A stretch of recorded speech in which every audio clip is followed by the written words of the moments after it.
Okay. First, let me Okay. add 2 questions. So first of all, thank you for the opportunity. Let's keep it to one question, please. Yeah. Yes, one question. So India has a young population. So what are your plans to modernize the education system and bridge the gap between the education system and employability? That is the first question. Let's keep it to one, please. Thank you. Nimish. Should I just answer this one, or you want to get to, okay? I'll try. I think many people say that India has a skills problem. I don't think India has a skills problem. I think India has a skill respect problem. So India doesn't respect people who have skills. But I don't think there's any limit on the skills that are already available in India. Okay? Second, our education system doesn't connect with the business system. So you have a business system that is operating on its own, and you have a sort of ivory tower education system. And the education system in no way connects deeply with the skill structure of India. So I think bridging that gap, linking those 2 systems of skill and the education system, vocational training, I think is fundamental. I think currently huge problem in the education system is the ideological capture. So, you know, feeding ideology through the education system. Most of our vice chancellors today are placed by the RSS. It's an organization that has a very particular perspective on life, on history, on the future. That's really damaging. Having one organization that is placing all its people in our education system, I think that's damaging.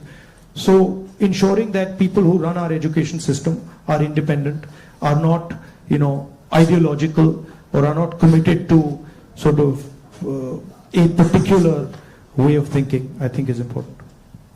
Thank you. Dr. Gupta. Rahulji, I have a question. What's your vision of creating growth in the industry, manufacturing? No, I don't see. Again, what I think is not as important as what the large mass of Indian people think, right? One problem that you simply cannot solve if you continue on the direction we're on is giving our blue collar workers jobs. You simply, if you carry on this road, you simply cannot do that, right? The only way you're going to give our large mass of people jobs is if you start producing things, if you start manufacturing. And the foundation of manufacturing, you don't just start manufacturing cell phones, right? It is a sequence, right? So you have to go up the value chain if you want to manufacture. A lot of people say, oh no, you can manufacture cell phones directly. Well, cell phones are not being manufactured in India. Cell phones are being assembled in India. It's a different thing. Meaning components are coming from China and those components are being assembled in India, right? The reason China can develop those components is because they have a huge infrastructure that has manufactured many different things, many different types of things before. So you cannot get away from that basic stuff. And I think you have to have a vision for production. For example, our GST is designed against production. It rewards consumption, it punishes production. States that produce are harmed, right? Large monopolies, huge monopolies, harm production, right? They influence the policy regime so that players cannot produce. So these are some of the things that you would have to look at if you want India to start producing. I'm convinced India can produce with no problem. I'm convinced that India can take on China if you start aligning the country for production and if you start respecting skills. I'm absolutely convinced of it. And states like Tamil Nadu have already shown it. Right? It's not that Indian states have not done it. Pune has shown it, Maharashtra has shown it, Tamil Nadu has shown it, Karnataka to an extent has shown it. Right? So it is being done. But it's not being done at the scale and with the coordination that it needs to be done. I'll give you an example. You take any district in India, you will find that there is a historical network that produces there. You go to Moradabad, you will find brass, right? You go to Mirzapur, you will find carpets. You go to Bellary, you will find jeans. So each district has a traditional network of production. Now, how much support are those people getting?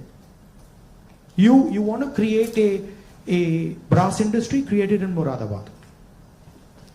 Open the banks to them, infuse technology, support them, and I guarantee you, they will take on China. Right? And you can do it in every district. You support the Bellary jeans industry, you put in a couple 100 crores into that thing, you open the doors of banks to them, I guarantee you they'll get to work. Right? But currently, I mean, a simple statistic, 16 lakh crore rupees of bank loans have been forgiven to 25 people. 25 people. Right? Do you realize how many industries you could set up with that? And they've just been forgiven. Right? When we forgive farm loans and we say, okay, we're going to forgive 70,000 crores for all India's farmers, the press suddenly jumps up and down. And 16 lakh crores have been forgiven without a word. And whose money is it? It's taxpayers' money. Where's it come from? It's come from your pockets. So why should 20 people get this massive free gift?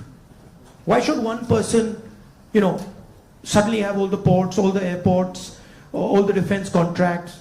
What is happening when you do that? You're taking away money from people. Instead of having one business that runs all the airports in the country and one business that runs all the ports, you could have 10, 15, 20. Right? So it's all destruction of economic activity.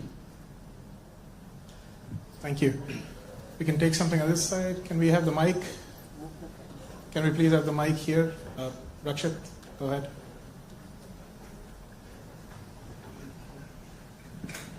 Hello, Rahulji.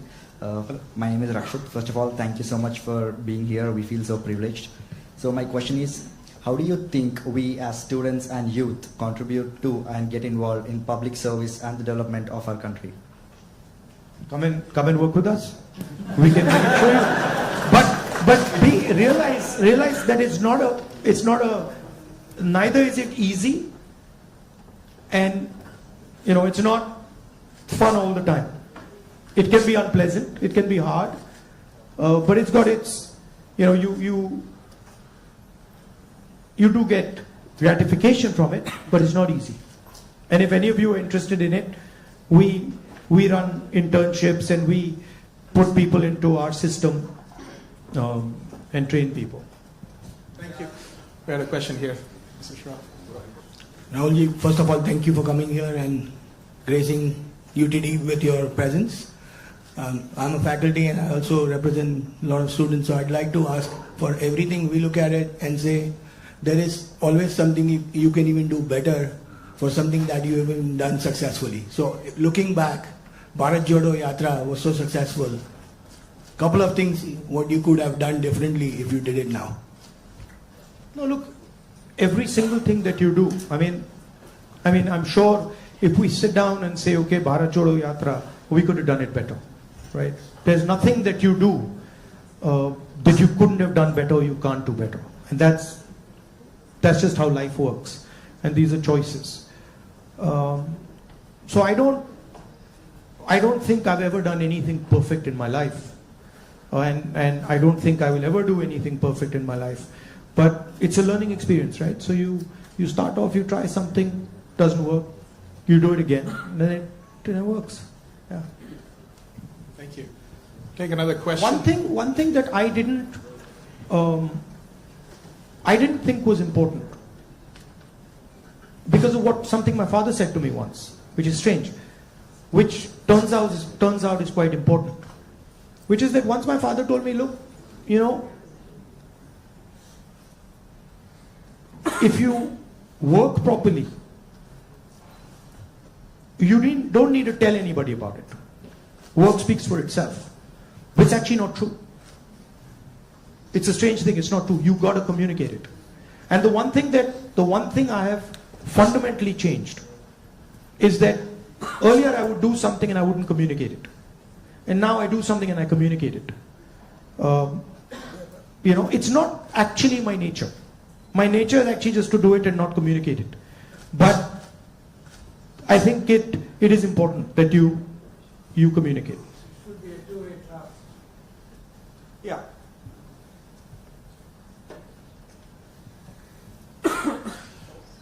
All right. Yes, let's go there. Can we have the mic? My eyes feel like a lot of machine right now. I'm trying to pick up which one I see. Where is the mic? Jitesh? Go ahead.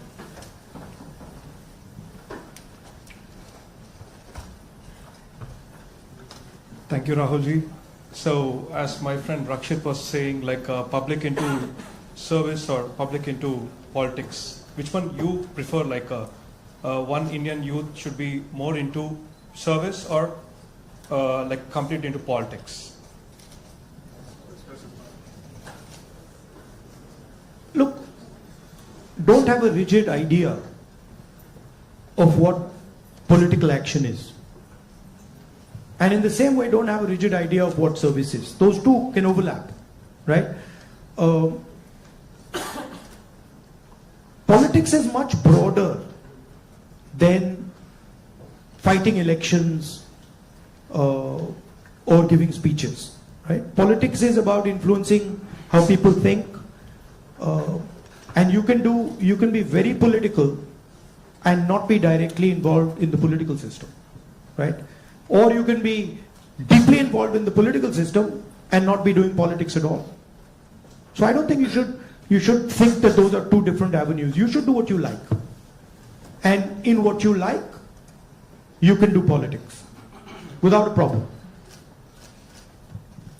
I think we have time for another couple of questions, right? So, Dr. Mehrotra, can we have the mic here, please?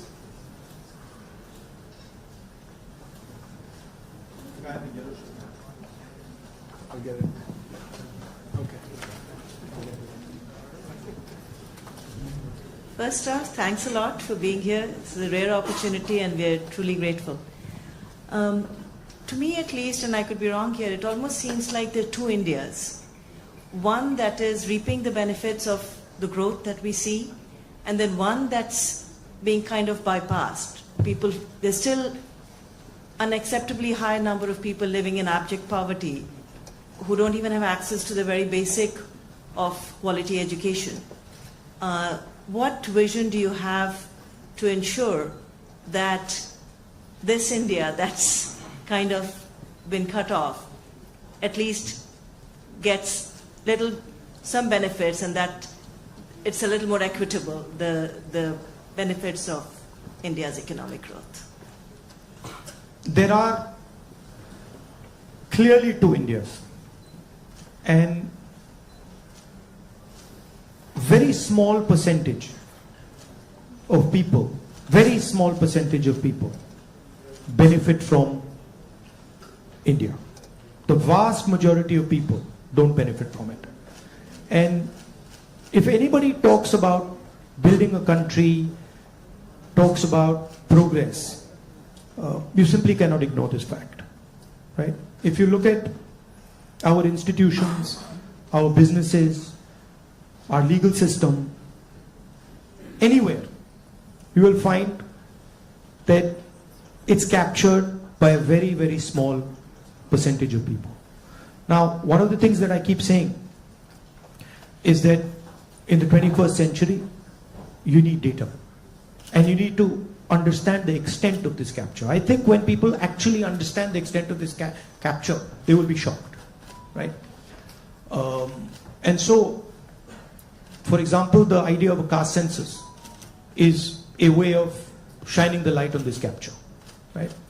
It amazes me when people say, oh, there shouldn't be a caste census. It's like saying his leg is broken and there shouldn't be an X-ray. Why not? Right? What's the problem? What's the problem with an X-ray? Second thing is the issue of skill, right? You've heard of the Eklavya story? You've heard of the Eklavya story? Yes. If you want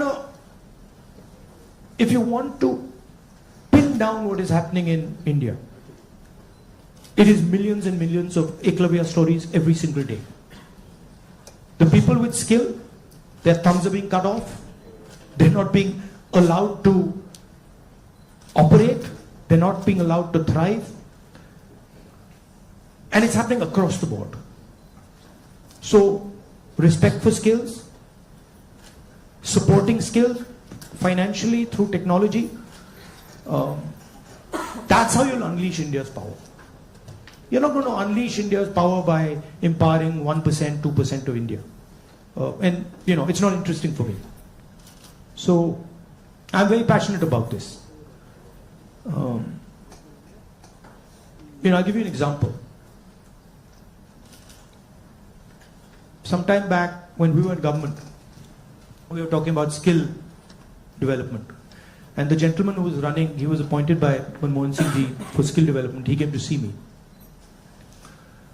And we were having a conversation.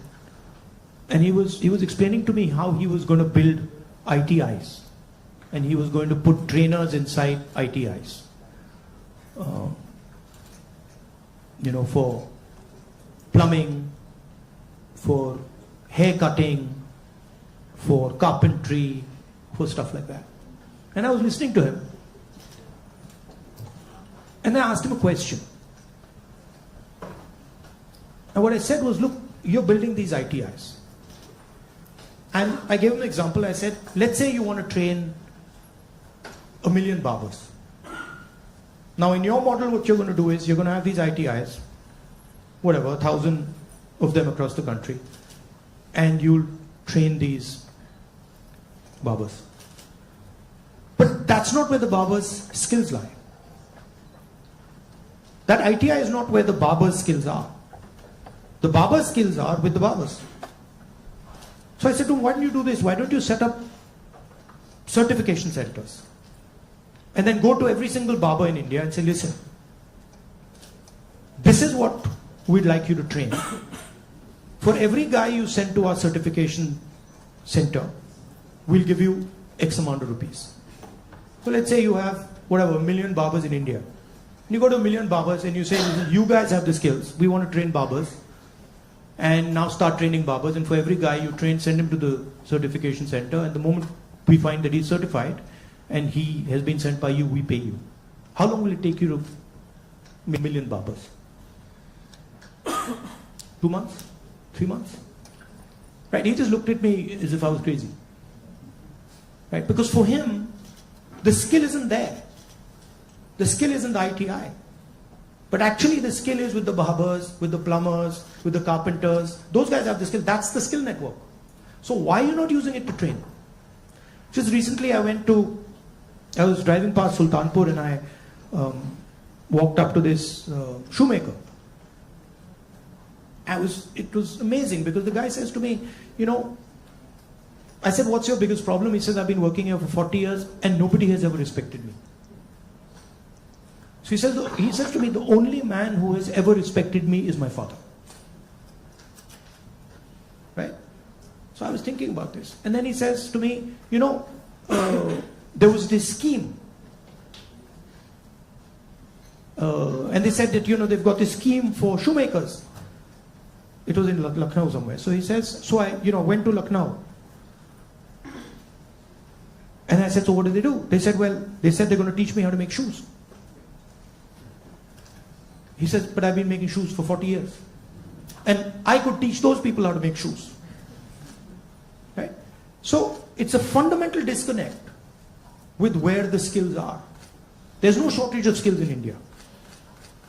There's shortage of respect of skills in India. So you want to find the best carpenters in the world, they're sitting in India. But nobody respects their skill. Nobody actually tells them, we believe in you and we want you to build something. Right? So you can't build industry without respecting skill. Thank you. Maybe we are in time for one last question. So the lady here in the stripes, can we mic to her?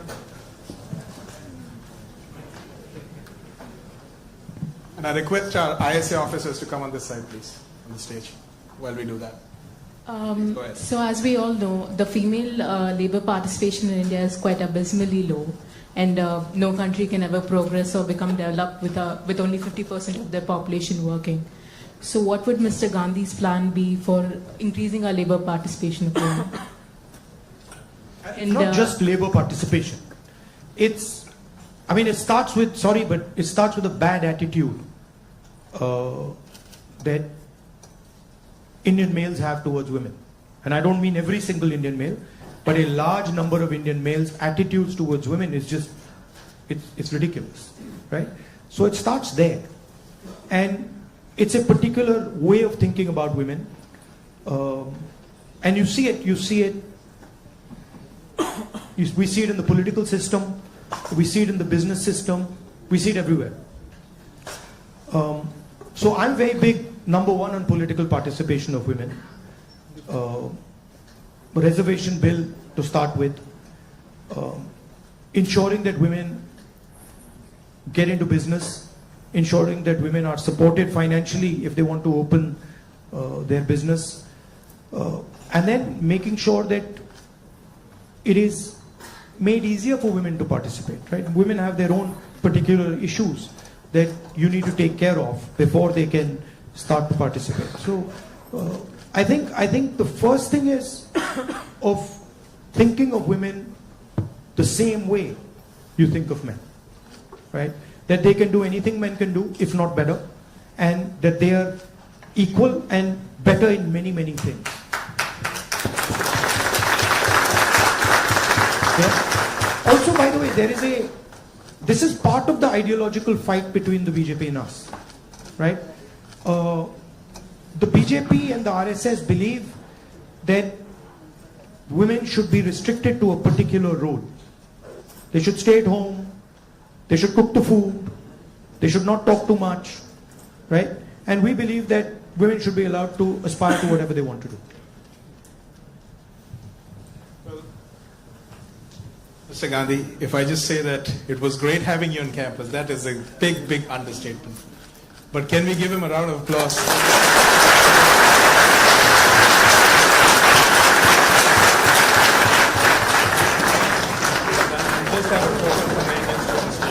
All right, at this point, folks, let's be in our places. Mr. Gandhi, once he exits the room, we can all, in an orderly fashion leave, but I would like a few of